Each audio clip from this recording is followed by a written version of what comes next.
બાપો કેતા કે આપણે વાડીમાં કાકડી ભરતી ગાડા માથે રાખતા તો એ ભોય ઢેહડાતી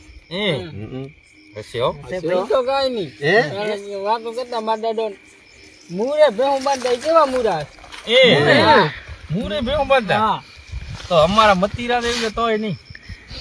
અમારે મા બાપા કહેતા અમારે વાડી મતીરા વાયા હતા, એમાં મતીરા પડ્યા હતા, ગાડા માથે મોઢ ચડાયો કેવડો મતીરો છે, કેવડું મતીરું એમાં ગાડામાં ઘાસ આવીને મતીરું ફૂટ્યું, આખું ખેતર એને રવાથી પલરી ગયું.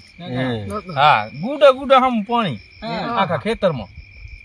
પછી પલરી ગયો તે શિયાળો હતો, વાયા ઘઉં ઘઉં જામ્યા, ઘઉં એવા જામ્યા એમાં બરધીઓ ખોય બરધીઓ ન દડે.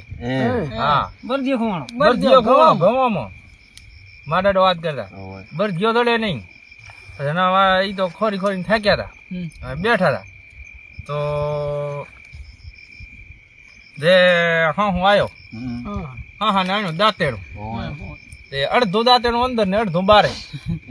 હા, ઘઉં તો ઉભા હતા પાકા ધર્યો માં તો અંદર તો એ દાંતેડું અડધું બાર બધા ઘઉં વાટી નાખ્યા. હા, તો એ બરધીઓ ન દડ્યો. એમને એમ બેઠા હતા ને તો આવ્યો વાયરો વધતો રહ્યો, ઘઉં થઈ ગયા બધા ભેરા, તો એ બરધીઓ ન દડે. પછી બરધીઓ ખોર્યા સારું થઈને ગાડું ઘરે દોડ્યા, બરધીઓ તો ખોરો ત્યારે ત્યારે બોરાયું હલર કાઢ્યા ઘઉં કાઢ્યા તો એ બરધીઓ ન દડે. પછી તો ઘરે ભાગ્યા બીજો બરધીઓ લઈને, પછી ઘઉં દરાયા, દરાવીને કર્યા રોટલા તો એ બરધીઓ ન દડે. રોટલા ઘડી રોટલા સડી ગયા, રોટલો ઉતાર્યો ને મારો દાદો ખાવા બેઠા ને ત્યારે આમ રોટલો ભાંગ્યો ને ત્યારે ઈ રોટલા આમ પડ ઉસકાયો ને, રોટલા બે ભાગ આપણે કરીને એમાંથી બરધીઓ નીકળ્યો. હા, ઈ કેવડા ગમ હશે ને કેવા રોટલા હશે.